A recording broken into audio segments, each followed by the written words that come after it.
Loving kindness or Mettā is one of the 4 subjects of meditation called Brahma Vihara, divine abidings. Mettā is defined as that which is solvent, which adheres. People seldom remember to develop Mettā in their relationship with other people. No wonder there is so much friction, so much irritation, so much killing, fighting, quarreling, cheating, looting in our human relationship.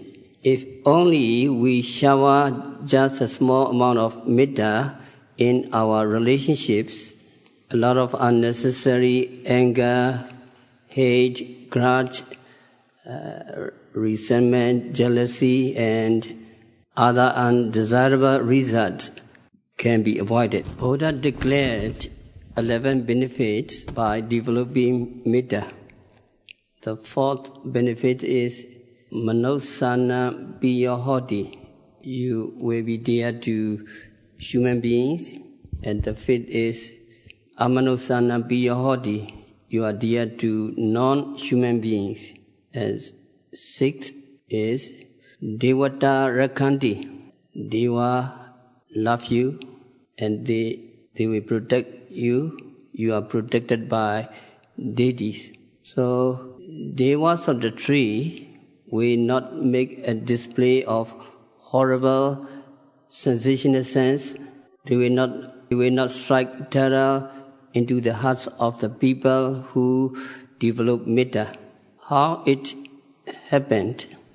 At one time, Lord Buddha was residing at Jetavana Monastery in the city of Savatthi.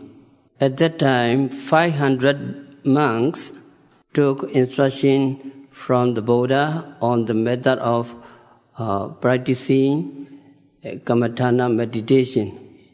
They went out in search of a suitable monastery and a village where alms donor could be available. Then they reached a mountain where lakes were in abundance at the fringe of the Himalayas. The place was hygienically clean and refreshingly cool and peaceful. They stayed for one night at this place. Early the next morning, they visited a village in the neighborhood to seek for alms. This village was fairly large with 1,000 dwelling houses. The villagers were generous and hospitable. They offered meals to all 500 monks, and also they requested them to spend their rainy season retreat at their place. They also donated a small monastery to each and every one of the monks to enable them to live in peace and meditate singly. They provided them with benches and footstools for sitting, water pots, etc. On the following day, they proceeded to another village. The inhabitants of that village similarly requested the monks to reside at their place for a period of rainy season retreat. After they had offered the meals, the monks said, if the place were free from dangers, it would be better to stay. Later they agreed to stay that place. Later, the monks carry on practicing meditation day and night continuously at a grove in that forested area situated in close proximity to the village. The monks were endowed with morality. Owing to the influential effects of the power of the monks, the guardian angels of the trees in the forested area, they are not reside in their abodes. So they descended from their abodes, taking along with them their young children. So the deities had to be moving about here and there. Therefore, the deities watching out from a good distance with embarrassment. When these bhikkhu will be leaving, they wondered. Later, the deities knew that the 500 monks will be staying for a period of 3 months during the rainy retreat. We, with our children, cannot possibly remain outside our abodes for a long time. So we have to create horror and dreadful sensation sights to frighten the monks away. So they implemented their thoughts into actions. The guardian devas of the tree created themselves in the guise of ogres. During night time, while the monks were meditating, the deities stood in the presence of the monks, making themselves visible, causing weird sounds and horrible noise.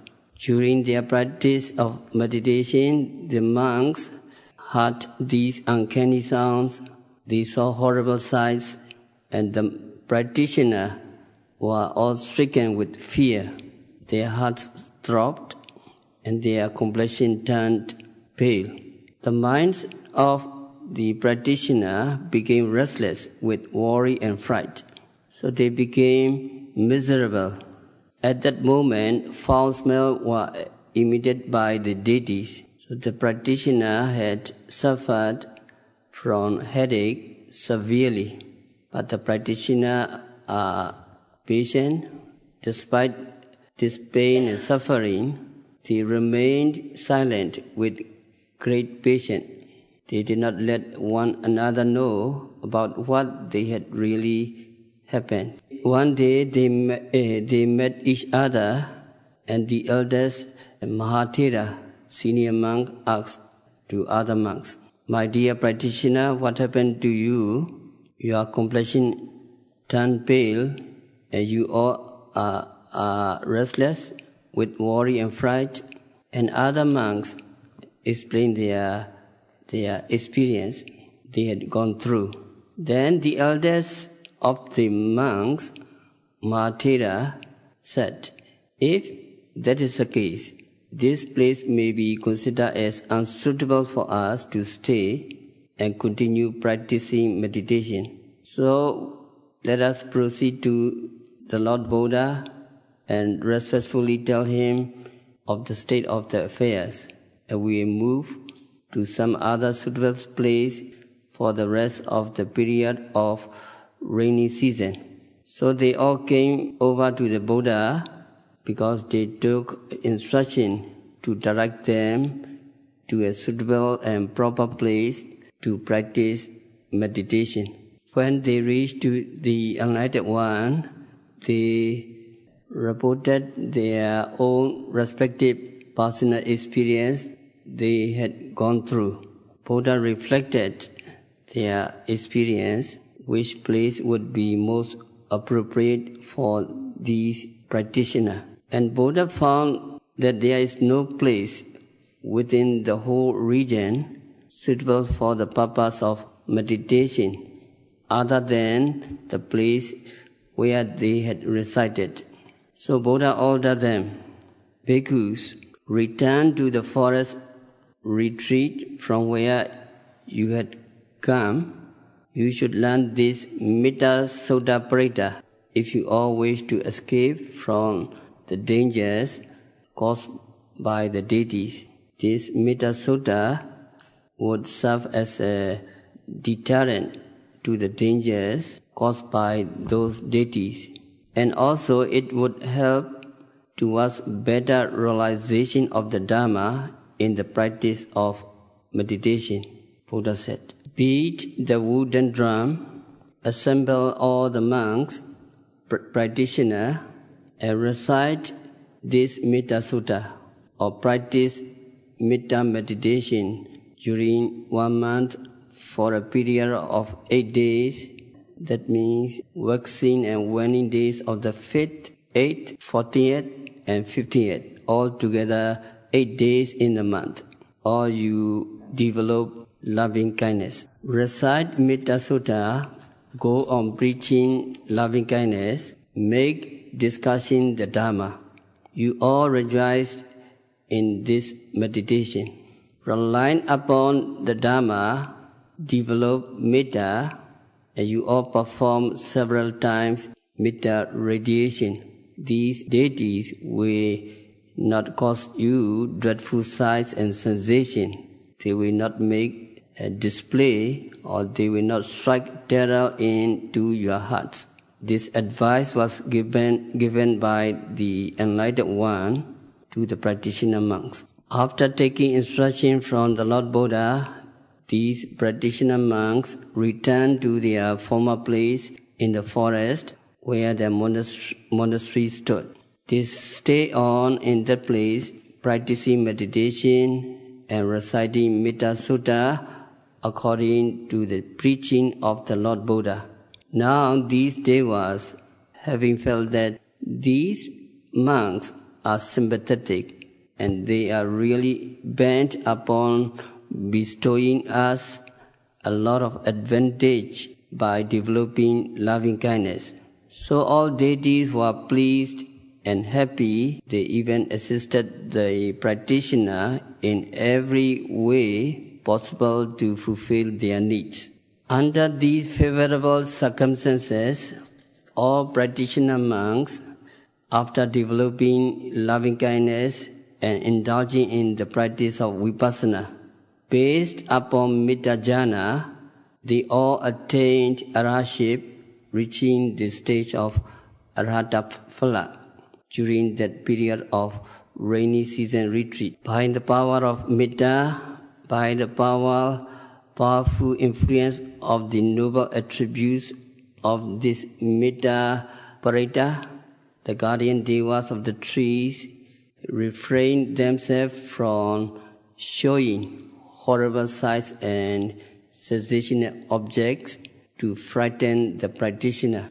In this sutta, in the preliminary verse, it mentioned Anuyongjanto, in Pali, that is practicing. So that means not only reciting of the Mettā Sutta, but also practicing of Mettā Bhavana, or developing loving kindness through practical meditation. It is because in the Mettā Sutta, where 11 advantages of Mettā meditation are enumerated, the expression Mettā Ceto Vimukti, that means Appana jhana or absorption concentration, is Mettā Ceto Vimukti. By gaining the Appana jhana, practitioner can obtain 11 advantages of Mettā. So in this sutta, 2 stanzas or 2 verses of the preliminary hymns of praise are composed by the senior teacher of the ancient times. These 2 stanzas are handed down to us by tradition. So when we recite, we have to recite also these preliminary verses. Do you open the book? Yellow book, page 52, Mettā Sutta. The first 2 stanzas are preliminary verses composed by the senior teacher, not expounded by the Buddha.